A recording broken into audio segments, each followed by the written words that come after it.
Okay, next up on our alphabetical hit parade is O for On His Own, which pretty fairly describes Tom Petty's situation these days. The biggest musical event of the week out here in Los Angeles this week was a nationwide radio listening party in which I played a minor role as a moderator of sorts for Petty's first solo album, Full Moon Fever. It was held on the Starship Enterprise set out at Universal Studios, and it went like this.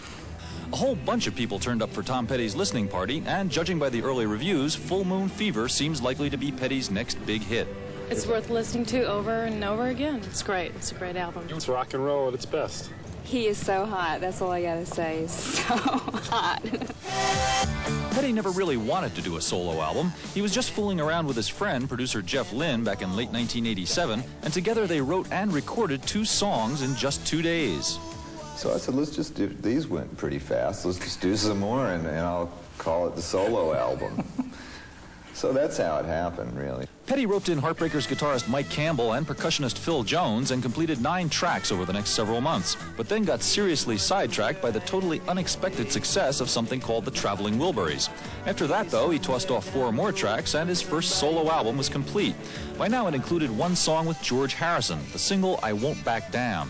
Unfortunately, drummer Phil Jones wasn't available when it came time to do a video for the tune, but Harrison had an idea. We didn't have a drummer.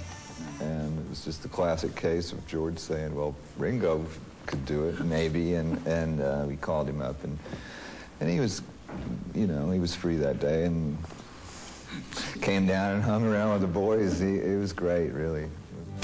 Full Moon Fever also contains a loving recreation of an old Byrds classic, Feel a Whole Lot Better.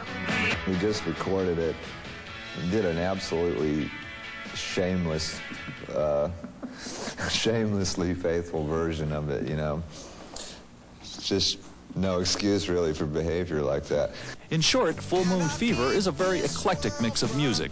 I think it sounds different, more like the Traveling Wilburys than with the Heartbreakers. It sounds more like Bob Dylan style. Well, it's my solo album. I can do anything I want. And what about the Heartbreakers, you ask? With Petty releasing a solo LP, is his band now history? No way. They're already working on their next album together, and according to Tom, enjoying it more than ever. Real gung-ho. Real nice to see you again. We're not breaking up, man. I still like you, Howie. Petty's Full Moon Fever album arrives in record stores on Monday, and he will be going out on tour this summer with the Heartbreakers. Okay.